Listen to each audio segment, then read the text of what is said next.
क्या हुई बावली अर्धरात्रि को चिखी कोकिल बोलो तो। किस दावा नल की ज्वालाएं हैं दिखी कोकिल बोलो तो। आगे कवि कह रहे हैं कि क्या तू बावली हो गई है, क्या पागल हो गई है जो आधी रात को चीख रही हो। हे कोयल बोलो क्या कारण है। किस दावा नल यानी आग, जंगल की आग, तुमने कौन सी आग की ज्वालाएं देखी है। हे कोयल बोलो। यहाँ पर कवि का तात्पर्य दावा नल यानी होती है जंगल की आग।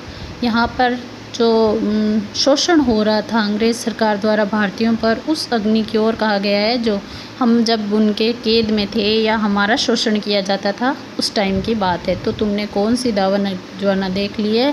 हे कोयल बोलो। क्या देख न सकती जंजीरों का गहना।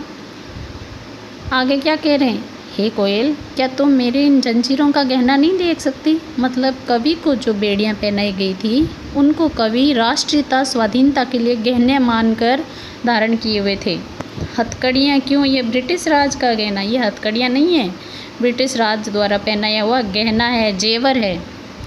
कोल्लू का चर्रक चूँ जीवन की तान, गिट्टी पर उंगलियों ने लिखे हैं गान। आगे क्या कह रहे हैं कवि। कोल्लू का चर्रक चूँ, वहाँ पर कोल्लू जो बैल चलता उसकी जगह इनको जो कैदी थे उनसे ये पानी निकालने के लिए, या कोल्लू के बैल की तरह घाना पीसने में जो होता है बैल लगाया जाता है तेल निकालने में, उस तरह बैल के जो चलता है तो चरक चूँ की आवाज़ चलती है। तो वही हमारे जीवन की अब तान है, क्योंकि हम उस बैल की जगह हैं लगे हुए। और मिट्टी पर उंगलियों ने लिखे गान, और जो गिट्टी है पत्थर है वहाँ पर काम करते करते गाने हमारी उंगलियों ने लिखे हैं, मतलब हमसे काम करवाया जाता है। हूँ मोट खींचता लगा पेट पर जुआ, खाली करता हूँ ब्रिटिश अकड़ का कुआं। आगे कह रहे हैं हूँ मोट खींचता। मोट एक पानी निकालने का बहुत बड़ा सा होता था, चमड़े से बना हुआ, जो भैंसे की खाल या ऐसे ही बड़े जानवर की खाल से बना होता था, जिसको कुएं में लगा कर पानी निकाला जाता था। तो यहाँ पर कवि कह रहा है कि मैंने पेट पर जुआ यानी जो पानी निकालने के लिए जो जोते जाते थे बैल, आगे की जो होता था हिस्सा वो कवि के पेट पे लगाया हुआ है, और वो मोट खींचता है पानी का बड़ा बर्तन चमड़े से बना। और क्या खाली कर रहा हूँ ब्रिटिश अकड़ का कुआं।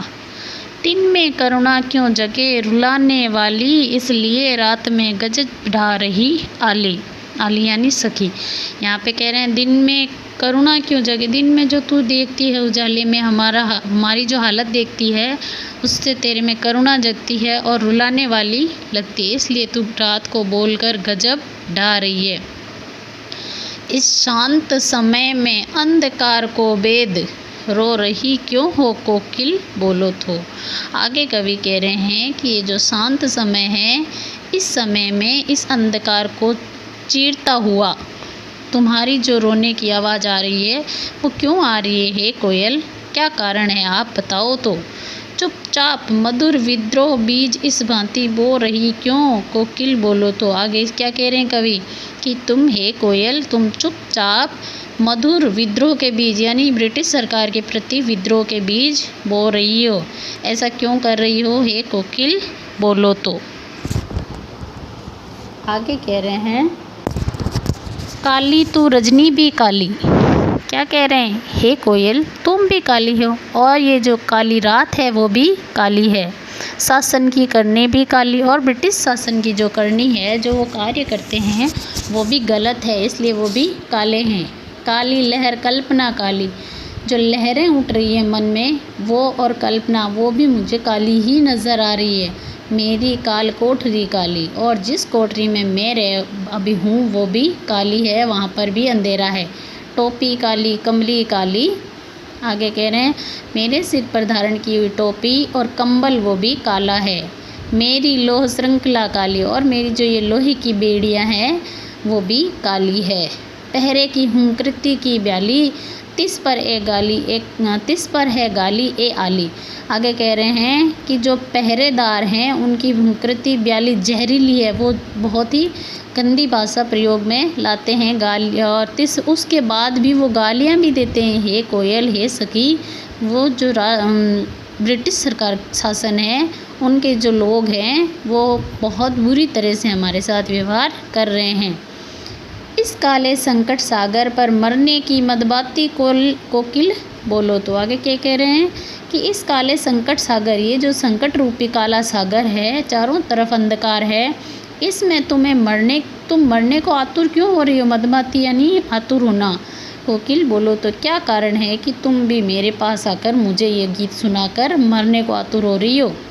अपने चमकीले गीतों को क्यों कर हो तेराती कोकिल बोलो। तो तुम्हारे जो चमकीले यानी आनंद देने वाले गीत हैं उनको कैसे तैरा रही हो, यहाँ पर कैसे फैला रही हो हे कोयल बोलो। तो तुझे मिली हरियाली डाली। आगे कवि अपनी और कोकिल की तुलना करते हुए कह रहे हैं कि तुझे मिली हरियाली डाली, तुझे तो हरी हरी डालियाँ मिली, मुझे नसीब कोठरी काली, और मुझे एक काली कोठरी जिसमें प्रकाश के नाम मात्र भी नहीं आता है वो मिली है। तेरा नभ भर में संचार, मेरा 10 फुट का संसार। तेरा तो पूरे नभ आकाश में तेरा संचार है, तू पूरे आकाश भर में घूमती रहती है, और मैं ठहरा 10 फुट में रहने वाला, यानी 10 फुट के जो कमरा है मैं उसी में रह रही हूँ, वही मेरा संसार है। मेरे गीत तेरे गीत कहा मैं वाह, रोना भी है मुझे गुनाह। आगे तुलना करते हुए कवि कह रहे हैं जब तू बोलती है तो लोग वाह वाह करते हैं कि कोयल बहुत ही प्यारी बोल रही है, और मैं अगर रोता हूँ वो भी मेरे लिए गुनाह है ब्रिटिश राज के समय में। देख विषमता तेरी मेरी बजा रही तिस पर रणबेरी। अब तेरे में और मेरे में बहुत अंतर है, बहुत विषमता है, फिर भी तू रणबेरी युद्ध की तैयारी के लिए हमें पुकार रही है, ललकार रही है कि हमें भी तेरे साथ युद्ध में आना चाहिए। इस हुंकृति पर अपनी कृति से और कहो क्या कर दूँ। आगे लेखक अपनी जो कविता है इसके माध्यम से कह रहे हैं कि तूने जो हुंकृति भरी है हमें जगाने के लिए, बता इस पर और क्या कहूँ, क्या लिखूँ। कोकिल बोलो तो हे कोयल बोलो, मोहन के व्रत पर प्राणों का आसव किस में भर दूँ कोकिल बोलो। तो मोहन यानी महात्मा गांधी, यहाँ मोहन गांधी जी के लिए आया है। उनके व्रत, उन्होंने जो स्वतंत्रता के लिए व्रत धारण किया है उसमें मैं अपने प्राणों का आसव भर सकता हूँ, लेकिन किस में भरूँ, मैं अपने प्राण तक न्यौछावर करने को आतुर हूँ। तो हे कोकिल बोलो मुझे क्या करना होगा। तो ये था अपना पाठ कैदी और कोकिल। अब इसके प्रश्नोत्तर देखते हैं अपन। कोयल की कूक सुनकर कवि की क्या प्रतिक्रिया थी। कवि ने क्या प्रतिक्रिया दी भाई, उन्होंने ये पूछा कि क्या वजह है कि तू आधी रात को बोल रही है, क्या तूने कोई दावानल देखी है या कोई संदेश देने के लिए आई है, क्या कारण है कोयल क्यों बोल रही है। कवि ने कोकिल के बोलने के किन किन कारणों की संभावना बताई। उसने क्या संभावना बताई भाई, कवि ने संभावना बताई कि हो सकता है तूने कोई दावानल देखी हो, या फिर तू भी हमारी तरह आज़ाद होना चाहती हो, या तेरा किसी ने कुछ लूट लिया हो। क्या कारण है कि तू रात को बोल रही है, यही वजह बताई कवि ने। किस शासन की तुलना तम के प्रभाव से की गई है। अंग्रेजी शासन की तुलना तम के प्रभाव से की गई है, क्योंकि उनके शासन में अत्याचार अन्याचार हो रहे थे, सभी के साथ अन्याय हो रहा था, और कैदियों के साथ बहुत बुरा व्यवहार होता था, पूरे भारतवासियों के साथ बुरा व्यवहार हो रहा था, इसलिए उसे काला कहा गया।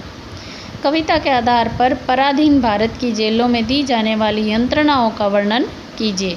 क्या यंत्रणाएं दी जाती थी भाई, मतलब छोटे कमरों में रखा जाता था जहाँ पर्याप्त प्रकाश नहीं था, उनको खाने के लिए भोजन नहीं दिया जाता था, और उनसे बहुत ज़्यादा काम करवाया जाता था, जैसे मोट खींचना, गिट्टियाँ तुड़वाना, और भी बहुत सारे काम उनसे करवाए जाते थे।